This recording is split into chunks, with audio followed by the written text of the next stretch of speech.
Manusia ini miniatur alam semesta. Maka itu dilantik Allah menjadi khalifah. Nah, itulah sebabnya juga ahsani taqwim. Manusia ini adalah makhluk yang paling istimewa. Ahsani taqwim. Apa yang dimaksud ahsani taqwim? Keseluruhan makhluk makrokosmos ini tercermin pada diri manusia. Filosof dan kalangan sufi mempunyai kesamaan pandangan, logika, bahwa asal-usul kejadian makrokosmos, ya, dan dengan sendirinya juga mikrokosmos. Makrokosmos adalah alam semesta, miniaturnya makrokosmos alam semesta itu ialah manusia. Kenapa manusia disebut mikrokosmos? Keseluruhan unsur bahan baku alam semesta itu ada pada diri manusia.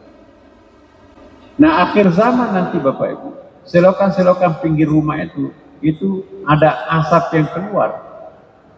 Barang siapa yang menghirup asap itu langsung mati lemas, karena itu racun.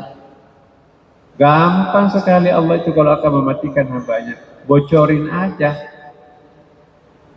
Maka gas beracun di perut bumi itu akan keluar. Begitu kita hirup, mati lemas.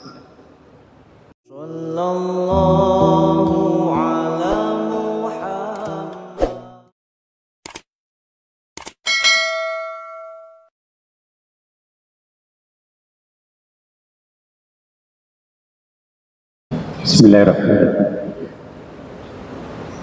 Assalamualaikum warahmatullahi wabarakatuh.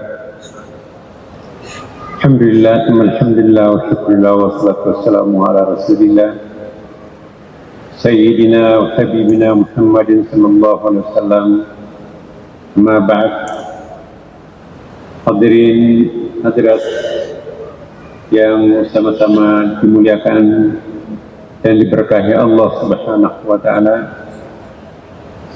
Alhamdulillah, melanjutkan kajian kita terdahulu. Nah, Bapak-Ibu sekalian, kita lihat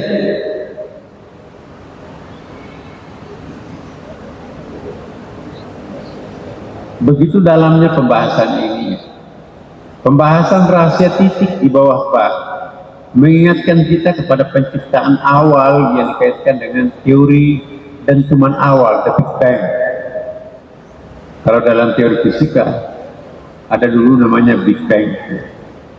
Para filosof dan kalangan sufi mempunyai kesamaan pandangan, logika, bahwa asal-usul kejadian makrokosmos, ya, dan dengan sendirinya juga mikrokosmos.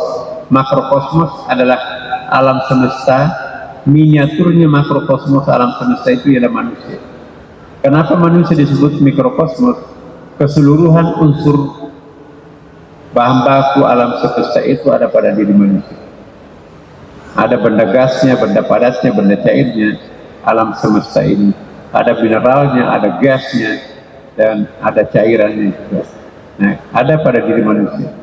Bahkan juga secara spiritual, alam semesta itu ke atas malaikat yang tercipta dari nur, cahaya, jin tercipta dari api, an-nar, dan manusia tercipta dari tanah, api, binatang, tumbuh-tumbuhan, semuanya dari tanah.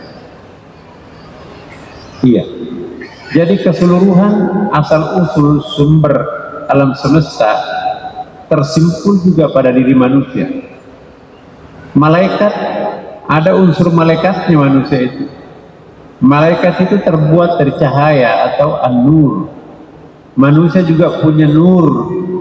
Itulah yang menjadi nurani. Ya.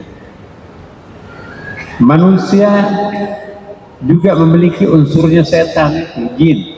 Jin itu ada api, berkobar, membakar, ada nafsunya di situ. Manusia juga punya nafsu. Ya. Manusia juga punya fisiknya, mineralnya, tanahnya. Memang kita berasal dari tanah. Jadi manusia itu disebut al-alamus saghir, makhluk mikrokosmos, karena keseluruhan unsur-unsur yang ada dalam makrokosmos, al-alamul kabir, ada pada diri manusia. Jadi kesimpulannya alam makrokosmos itu manusia itu sendiri. Itulah sebabnya paling tepat memang manusia menjadi khalifah, representatifnya Allah, bukan malaikat, ya, bukan jin. Karena kalau malaikat hanya mewarisi sebagian unsur-unsur alam semesta, hanya unsur cahayanya. Kalau jin hanya mewarisi sebagian unsur alam makrokosmos, alam semesta. Kalau binatang mulai kompleks tapi masih kekurangan nurani di situ. Tumbuh-tumbuhan apalagi. Jadi yang merupakan inti makrokosmos alam semesta ini ialah manusia. Manusia ini miniatur alam semesta. Maka itu dilantik Allah menjadi khalifah. Nah, itulah sebabnya juga ahsani taqwim. Manusia ini adalah makhluk yang paling istimewa. Ahsani taqwim. Apa yang dimaksud ahsani taqwim? Keseluruhan makhluk makrokosmos ini tercermin pada diri manusia. Nah, itu. Partikel-partikel itu dihubungkan lagi dengan galaksi Bima Sakti, Milky Way.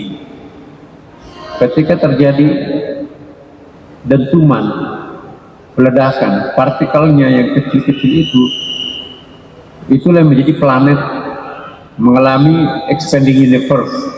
Bola dunia ini, Bapak Ibu, tadinya itu tidak sebesar sekarang, mengalami perkembangan. Kita nggak pernah membayangkan bahwa Al-Quran itu bisa benar.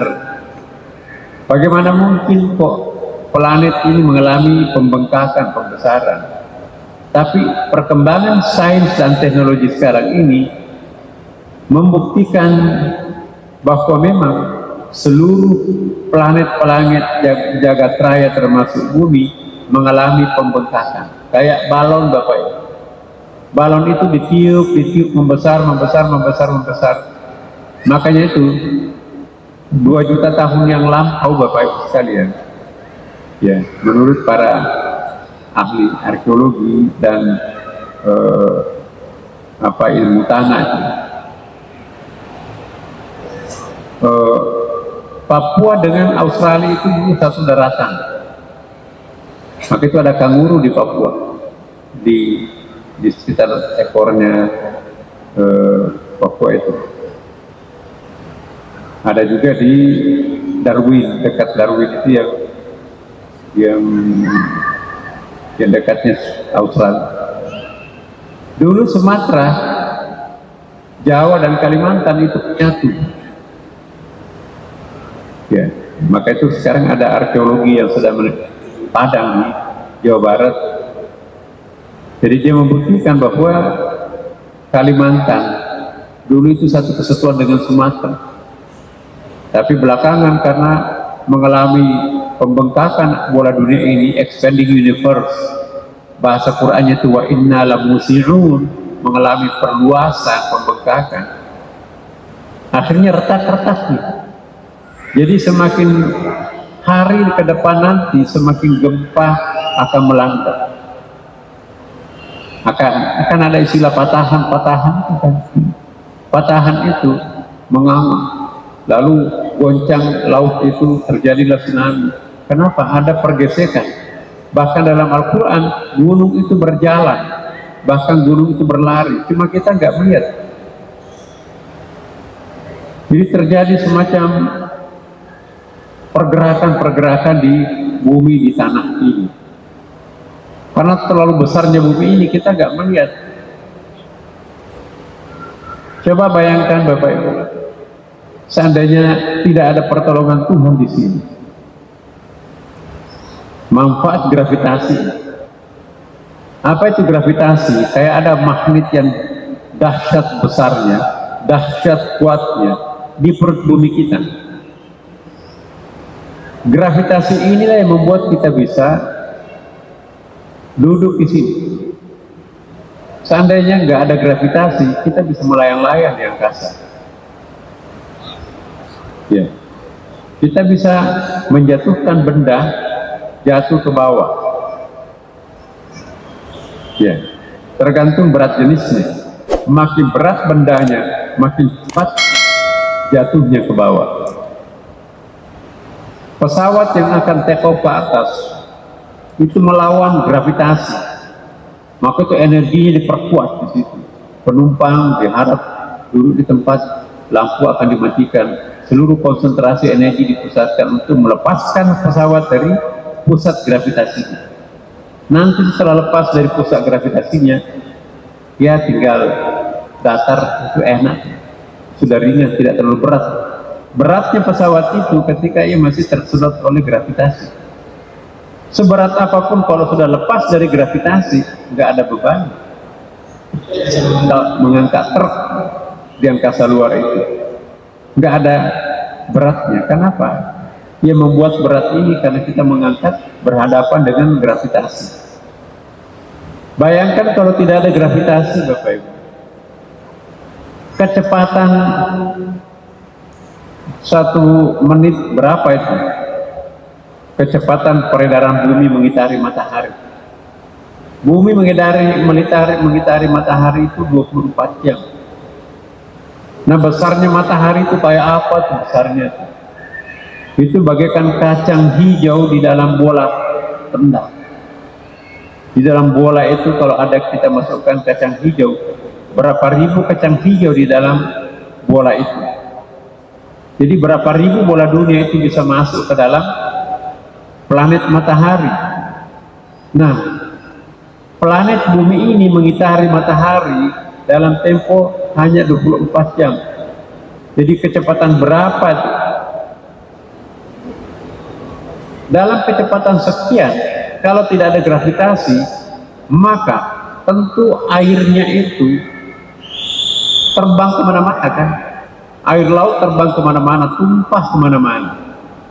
Air tawar tumpah kemana-mana. Sehingga yang tinggal ini hanya daratan.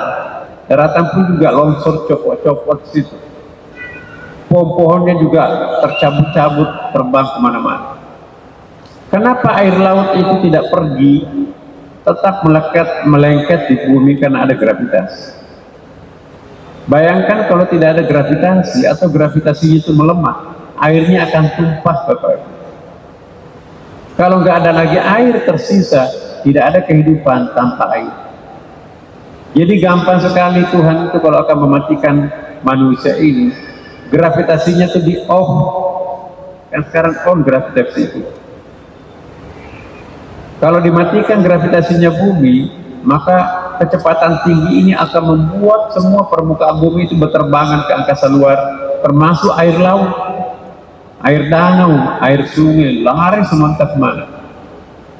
Giliran kita akan mau minum, nggak ada lagi minuman. Kenapa? Terbang semua ke angkasa bebas. Nah sekarang nggak ada satu tetes air laut itu pergi kemana-mana, nggak ada air tawar pergi kemana-mana. Karena kalau itu pergi, mati manusia itu. Berpikirlah kita, terlalu gampang Tuhan kalau ingin mematikan hamba-Nya. Apa isinya gravitasi bumi itu? Apa isinya perut bumi itu? Macam-macam, Bapak. Ada api itu. Maka itu kalau ada Gunung Merapi, bocor itu. Gunung Merapi di Yogyakarta, ya, menghamburkan panas, ya, apa namanya itu, pasir panas. Begitu panasnya, batu-batu itu meleleh seperti cairan, kayak cendol batu itu. Tapi begitu turun, hilang panasnya, menjadi batu raksasa di sekitar gunung, padat sekali. Tapi begitu panasnya, batu-batuan itu meleleh berapa ribu derajat Celcius panasnya. Nah, untung lubangnya itu segera ditempel, bendung. Kalau nggak terbendung, Gunung Merapi itu memuntahkan perutnya, kita mati kebakaran. Dan di samping itu juga ada gas beracun, Bapak Ibu.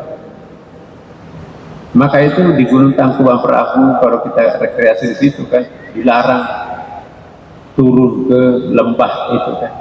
Itu ada gas beracun. Belerang yang super tinggi itu akan menyebabkan kematian. Nah, akhir zaman nanti Bapak Ibu, selokan-selokan pinggir rumah itu itu ada asap yang keluar. Barang siapa yang menghirup asap itu langsung mati lemas, karena itu racun. Gampang sekali Allah itu kalau akan mematikan hambanya, bocorin aja, maka gas beracun di perut bumi itu akan keluar. Begitu kita hirup, mati lemas. Siapa yang menahan gas ini tidak keluar? Siapa yang menghambat api ini tidak keluar? Siapa yang menahan bumi ini tidak longsor ke bawah? Seperti yang menimpa Nabi Lut, tanah yang kita duduki ini anjlok ke bawah, cemplung ke dasar laut, ke dasar bumi. Nah, ini kan seperti kalau ini diumpamakan sate, Bapak Ibu. Sekarang kita di sini jam berapa ini? Jam 7.30. Jam 7.30 malam.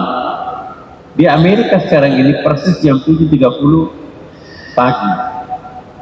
Jadi kalau ditusuk Indonesia seperti tusuk telur burung puyuh itu ya, maka yang tersusuk di bawah itu Amerika.